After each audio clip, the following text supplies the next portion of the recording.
एक बार फिर से आप सभी दर्शकों का आपके अपने स्टडी मेंटरी यूट्यूब चैनल पर हार्दिक स्वागत है। आज के वीडियो में हम आपके सामने लेके आए हैं एनसीईआरटी कक्षा 12 विषय रहेगा आज का अपना विशेष हिंदी। इसमें हम बात करेंगे विशेष हिंदी की जो अंतरा भाग 2 पुस्तिका है उसका चैप्टर नंबर 3, जिस चैप्टर का टाइटल है संवदिया, और ये फणीश्वर नाथ रेणु के द्वारा ये चैप्टर रचित है।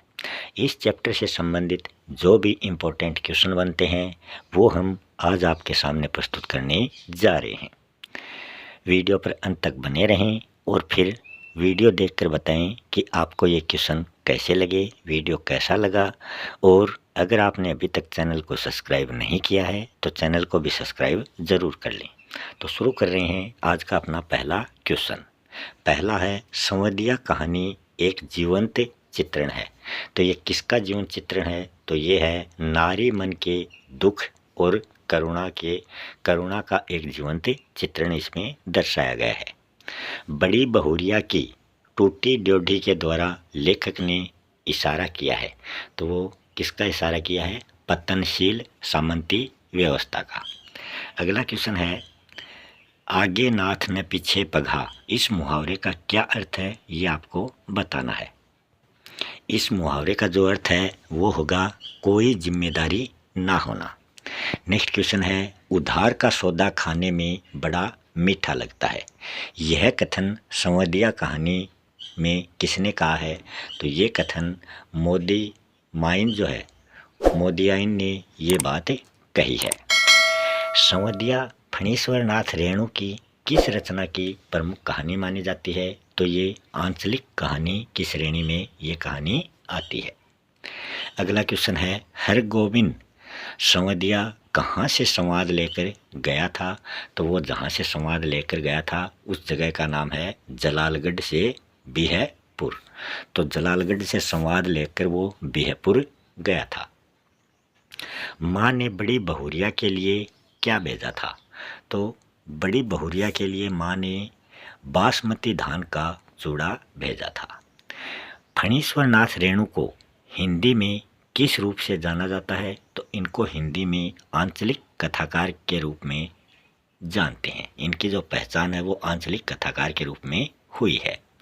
अगला क्वेश्चन है, फणीश्वर नाथ रेणु के जीवन और रचनाओं पर आपको संक्षिप्त परिचय देना है। फणीश्वर नाथ रेणु का जो जन्म है वो बिहार राज्य के पूर्णिया जिले का ओरानी हिंगना एक गांव है, वहां पर 1921 ईस्वी में होता है। फणीश्वर नाथ रेणु ने वर्ष 1942 में जो भारत छोड़ो आंदोलन हुआ था उसमें भाग लिया था और नेपाल के राणाशाही विरोधी आंदोलन में भी उनकी सक्रियता रही थी। फणीश्वर नाथ रेणु का निधन सन 1977 ईस्वी को होता है और फणीश्वर नाथ रेणु की रचनाओं में ग्रामीण जीवन, संस्कृति व आंचलिक जीवन को मार्मिकता के साथ प्रस्तुत किया गया है। अगर हम फणीश्वर नाथ रेणु की प्रमुख रचनाओं की बात करें तो उसमें है उनके उपन्यास हैं मेला आंचल, परिकथा, कितने चौराहे, ये इनके उपन्यास हैं। इनके कहानी संग्रहों की हम बात करें तो ठुमरी, एक आदिम रात्रि की महक, अग्निखोर, ये इनकी प्रमुख कहानियां हैं। फणीश्वर नाथ रेणु के रिपोर्टाजों की बात करें तो ऋण जल, धन जल और नेपाली क्रांति कथा, ये इनके प्रमुख उपन्यास हैं। रिपोर्टाज हैं, उपन्यास नहीं रिपोर्टाज। तो इनके उपन्यास, इनके कहानी संग्रह और इनके रिपोर्टाज कौन कौन से हैं वो हमने इस क्वेश्चन में देख लिए हैं। अब चलते हैं अगले क्वेश्चन में। अगला क्वेश्चन है, संवदिया कहानी में रेणु ने मानवीय संवेदनाओं की गहरी पहचान व नारी के प्रति दृष्टिकोण को प्रस्तुत किया है। इसको आपको स्पष्ट करना है। तो इसका जवाब हो जाएगा, संवदिया कहानी में फणीश्वर नाथ रेणु ने मानवीय संवेदनाओं की गहरी तथा अत्यंत अभिव्यक्ति प्रस्तुत की है। इस कहानी में लेखक ने नारी के असहाय, सहनशील, मन की कोमल भावनाओं एवं उसके दुख दर्द, करुणा को अत्यंत हृदय स्पर्शी ढंग से कई पत्रों के माध्यम से इसको व्यक्त किया है। हरगोविंद तथा बड़ी बहू आदि पत्रों के माध्यम से लेखक ने प्रदेश के दुखी और बेसहारा पात्रों के दुख वेदना को अपनी पूरी सहानुभूति के साथ अभिव्यक्त किया है। साथ ही लेखक ने परिवार के बंटवारे और समाप्त होते हुए मानवीय संबंधों का चित्रण भी इस कहानी में किया है। अगला क्वेश्चन है संवदिया की। संवदिया जो है उसकी क्या विशेषताएं हैं और गांव वालों के मन में संवदिया की क्या अवधारणा बनी हुई है। तो इसका जवाब हो जाएगा संवाद के प्रत्येक शब्द को याद रखना तथा जिस सुर और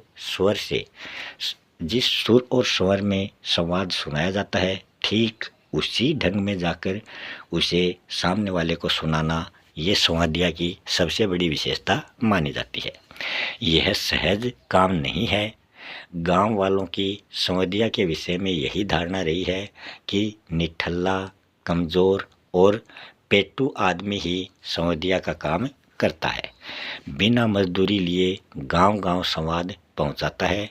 औरतों की मीठी बोली सुनकर ही उनका संदेशवाहक वो बन जाता है। हरगोविंद को इसलिए गांव वाले औरतों का गुलाम भी कहते हैं। नेक्स्ट क्वेश्चन है बड़ी बहुरिया का संवाद हरगोविंद क्यों नहीं सुना पाया था। तो बड़ी बहुरिया की माँ ने जब उसका संवाद पूछा तो वो हरगोविंद ने उसको नहीं सुनाया। क्यों नहीं सुनाया? बड़ी बहुरिया जो है वो पूरे गांव की लक्ष्मी मानी गई थी। यदि वह बड़ी बहुरिया की विपत्ति की जो कथा है वो उसकी माँ से कहता तो वह उसे उसके पास बुला लेती, जिससे पूरे गांव की बदनामी होती। गांव की लक्ष्मी अगर गांव छोड़कर चली जाएगी तब गांव में क्या रह जाएगा। सुनने वाले हरगोविंद का नाम लेकर थूकेंगे कि कैसा गांव है जहां लक्ष्मी जैसी बहुरिया दुख भोग रही है। इसी कारण हरगोविंद ने बड़ी बहुरिया का जो संवाद है वो उसकी माँ को नहीं सुनाया। अगला क्वेश्चन है डिजिटल इंडिया के दौर में संवदिया की क्या भूमिका हो सकती है, ये आपको बताना है। पुराने समय में जब आवागमन के साधन बहुत ही कम थे तो सूचनाओं के आदान प्रदान की व्यवस्था उस समय बहुत ही कम थी या फिर न के बराबर थी। उस समय गांव में अपना समाचार भेजने के लिए एक संवदिया होता था। संवदिया जो है वो एक संदेशवाहक के रूप में काम करता था, जो संवाद को बोलकर संदेश सामने वाले के पास पहुंचाता था। वर्तमान में डिजिटल इंडिया होने पर संचार के अनेकानेक माध्यम जो हैं वो विकसित हो चुके हैं, जो किसी समाचार को दृश्य सर्वे माध्यम से दुनिया के किसी भी कोने में क्षण भर में ही वो पहुंचा देते हैं। अतः डिजिटल इंडिया में जो संवदिया है उसकी प्रत्यक्षतः कोई भूमिका अब नज़र नहीं आती है, लेकिन संवदिया एक विश्वसनीय व्यक्ति होता है। अतः विशेष क्षेत्रों व परिस्थितियों में तथा परंपरा के अनुसार संवदिया का आज भी बहुत ही महत्व है। अगला क्वेश्चन है निम्नलिखित गद्यांश की आपको व्याख्या करनी है। तो ये गद्यांश आपकी पाठ्य पुस्तक से लिया गया है और इस गद्यांश को आपको पढ़ कर इसकी व्याख्या करनी है। व्याख्या में सबसे पहले आपको लिखना है इसका संदर्भ। संदर्भ में आपको लिखना है प्रस्तुत पंक्तियाँ संवदिया नामक कहानी से ली गई हैं और यह आंचलिक कहानी फणीश्वर नाथ रेणु के द्वारा रचित है और इसे हमारी पाठ्य पुस्तक अंतरा भाग 2 में संकलित किया गया है। फिर प्रसंग में हम लिखेंगे बड़ी बहुरिया का संदेश लेकर हरगोविंद जो संवदिया है वो उसकी बूढ़ी माँ के गांव पहुंचता है। उसके सामने सुस्वाद भोजन की थाली रखी गई पर उससे कुछ भी खाया नहीं गया।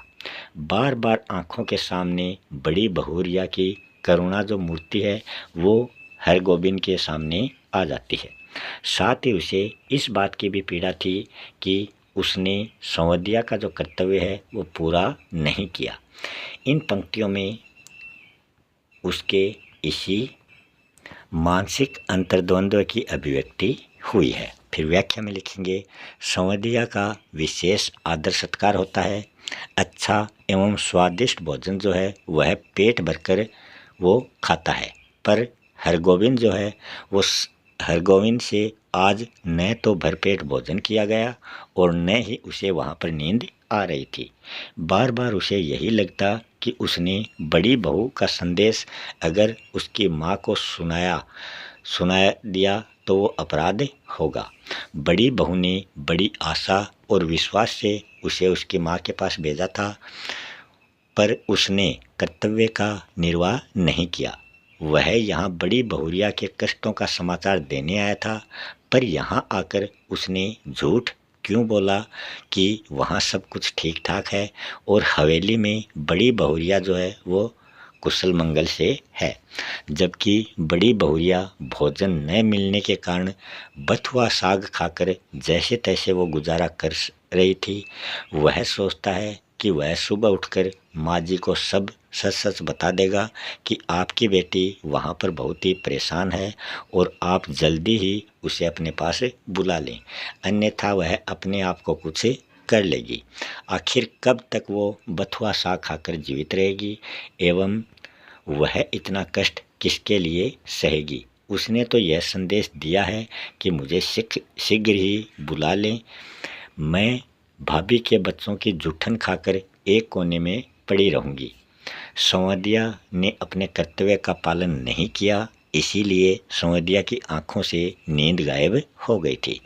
फिर विशेष में हमें लिखना है, प्रस्तुत अवतरण में हरगोविंद के अंतर्द्वंद्व का चित्रण किया गया है। हरगोविंद को यह अपराध बोध हो रहा था कि उसने बड़ी बहुरिया का संदेश उसकी माँ जी को न सुनाकर बहुत ही बड़ी भूल की है। इस गद्यांश की भाषा सरल, सहज व प्रवाहपूर्ण हिंदी है और इसकी शैली की बात करें तो मनोविश्लेषण शैली का प्रयोग इसके अंतर्गत किया गया है। इसी के साथ अपना आज का ये टॉपिक यहीं समाप्त होता है। मिलते हैं अगले टॉपिक में किसी नए चैप्टर के साथ। तब तक के लिए आप सभी का बहुत बहुत धन्यवाद।